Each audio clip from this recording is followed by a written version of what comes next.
don't look at me like that. Okay? Yes, I jinxed myself. But you also knew I jinxed myself. So you coming back here, you're enabling me. Fuck it. Let's just get on with it. Don't make me do it.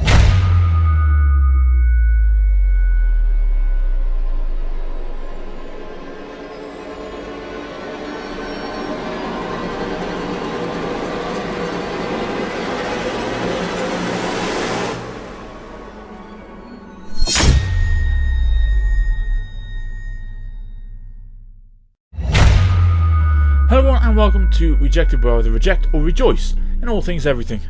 And why, oh why am I doing the bye-bye man? Don't think it, don't say it, don't buy it, don't watch it, leave it alone, let it rot, just leave it alone, stay away from it. Just don't. To give you a little backstory on this DVD, this is one of those other gems that my brother gave me. Same as that one video we don't discuss. Yeah, he gave me this for Christmas. And what happened to that brother? We don't speak of him anymore. Anywho. Yes, The Bye-Bye Man came out in 2017 and is a fantasy horror written by Jonathan Penner and directed by Stacey Title, based on The Bridge to Body by Robert Damon Schneck. Schneck. Got a slap on the Schneck. And I'm sorry to tell you, Bobby, they really didn't do you justice by this film. So what is this film about then? Elliot, John and Sasha have moved into a huge house for college and discover the being responsible for the most unspeakable acts, the Bye-Bye Man. From the people that brought us Oculus and The Strangers. Really? But that film was so awesome! Now, to be honest, there is one thing that I do enjoy about this film, and it's that. Don't think it, don't say it. It's a great idea to go with a horror story, because if you don't want this guy to come at you, you don't think it, you don't say it. But we all know growing up, if somebody tells you not to do something, you're gonna do it. Is that seriously though the only redeeming thing about this film? Well, there's only one way to find out. So let's pop this sucker into the slot and say hello to the Bye-Bye Man. Yet that one sucked and I'm not making that joke again. STX Entertainment. Oh, my stomach just feels funny seeing that logo. Oh, okay, the typical American suburban appearance. You know, looks like it's set in the 50s. Oh dear. Okay, there's something about the train and Bye-Bye Man, apparently they're connected. Larry's fucked. Okay, there's something connected about the Bye-Bye Man and the train 4241. I swear they better not fuck this up and just make that an irrelevant fact and have nothing to do with it throughout the film. Have faith.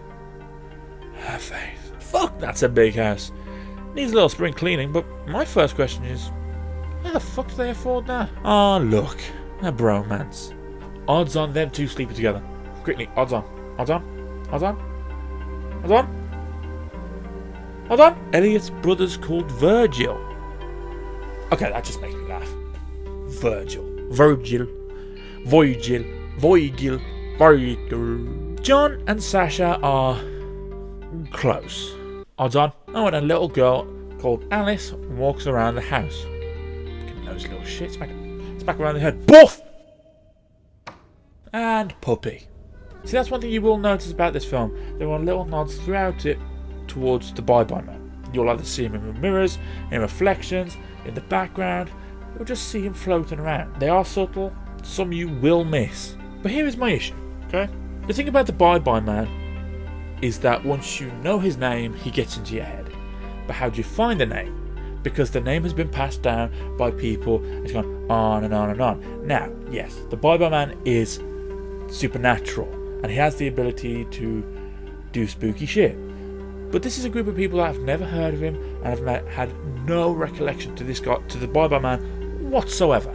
So when he starts dropping coins, he shouldn't be able to do that, should he? You know, we shouldn't be seeing him here because they have nothing to do with him. What does he start affecting the surroundings before they even know about him or have seen anything about him? That's the part that doesn't make sense to me. Ooh, Kim is being creepy and contacting the other side. That's gonna go well. Bye-bye, man. Nice one, Elliot. I just knew he was going to be an idiot. Love you, John. Oh shit! Told ya! I called it. They're fucking. They're definitely fucking. They have to be. Ooh, okay. Creepy Kim is living in a creepy house. Looks like Kim needs a bit of head and shoulders. Ew. And now we see that things are actually starting to unravel for the group. Elliot is hearing things. John is seeing things. And Sasha, she's feeling things. Ugh. And we also take a look at Elliot's relationship with his brother, Virgil. After their parents died in a crash, Virgil has taken on the responsibility of parental guardian. And he is happy that his brother is getting to do things that he never got to do. And yes, Virgil did point out that maybe Elliot should be jealous about how close John and Sasha are. Maybe. But Elliot, at the start, he wasn't bothered by it. But since the bye-bye man has affected his relationships, here comes the train. And asses. Why? Elliot does some searching about the bye-bye man, while Sasha talks to Mr. Daisy, who sells flowers. Okay, I'm starting to feel like this film is pretty much bullshit at this point. John has a photo of the bye-bye man and his puppy on his phone, which starts moving. Okay, there's the bye-bye man, there's the dog. It looks like they're on a train carriage. Are we going to find anything about the train yet? Is like the train got something to do with them? Is the train abandoned but still there? I really don't get it. And here is our first look at the bye-bye man and his dog. Okay, that dog does look terrible. And so does the bye-bye man. Why have I seen that face before? I swear the effects in this film are getting worse and worse. That jump scare was just terrible. Turns out Kim has told someone. And there is blood. And a hammer. Shit. I guess you could say, bye bye Kim. Am I right? Okay, I'm not getting distracted by this film. Neither am I invested in it. The story's just going on, and even when the story doesn't go on, it's got so much filler that just wastes time.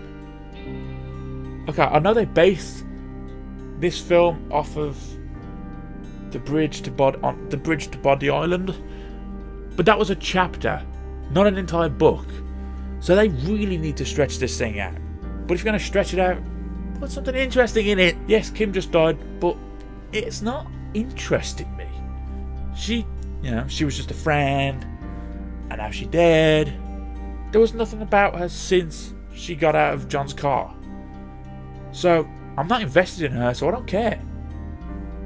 Let's just see if they can save it with the ending.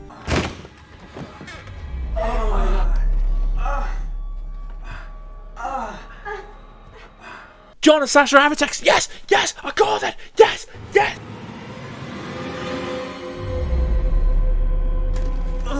Oh, for fuck's sake! And it looks like the librarian is fucked up too. Elliot finds Larry Redmond's widow and discovers that Larry was the owner of the nightstand. So thanks to Larry, now they're fucked. Nice one, Larry! But why is the widow still alive? Well, it turns out Larry was able to control it so that he didn't tell his widow. So it can be controlled? Can it? And surprisingly, she actually gives him the only way out of the bye-bye man. Kill everyone who knows the name, and then yourself. But he believes that if you aren't afraid of him, or the tricks that he pulls, he won't hurt you. Yeah, hope that works out for you. Okay, let's just get the librarian out of the picture. And get to the main event. Sasha sees Elliot, and John sees Kim, who he knows is dead. She's not looking her best either. John looks like he's trying to kill Kim, who is actually Sasha.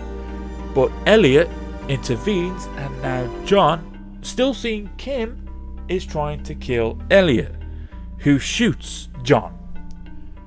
And John turns out to be Sasha. Fuck.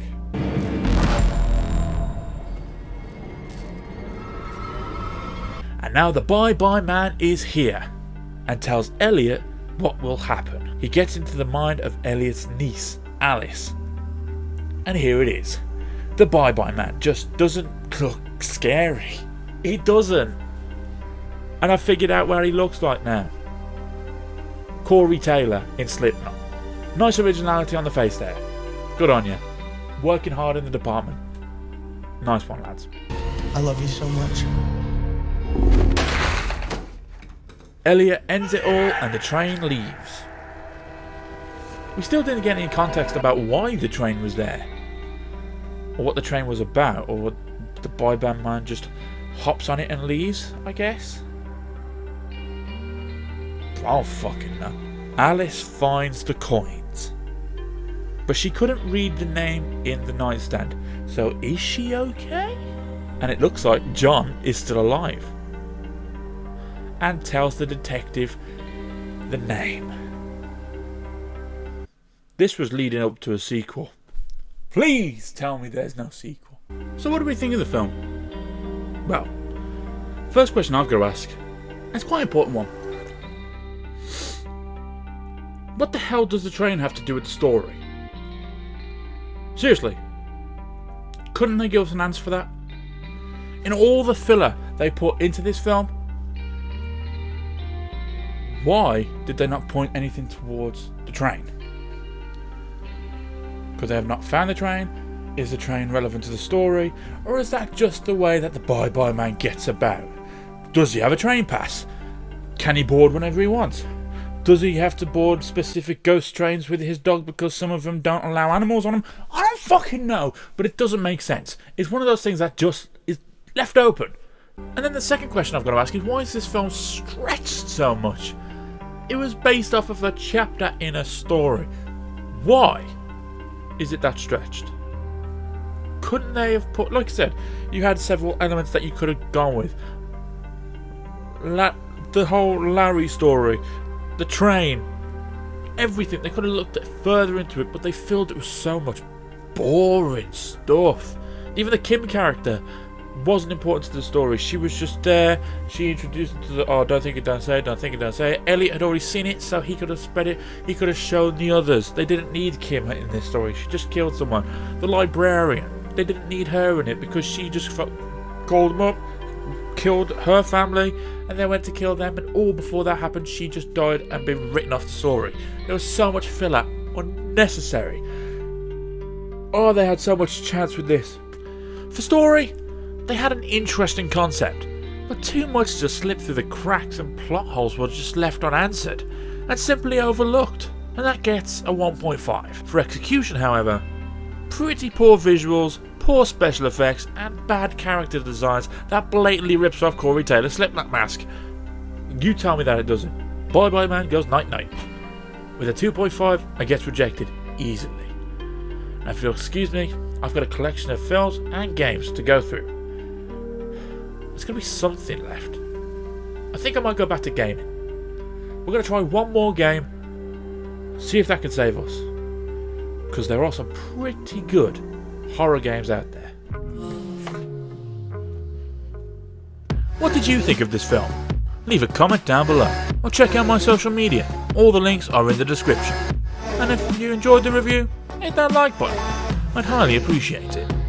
And as always, if you haven't already, hit that subscribe button and the notification bell to never miss a review. Thanks for watching.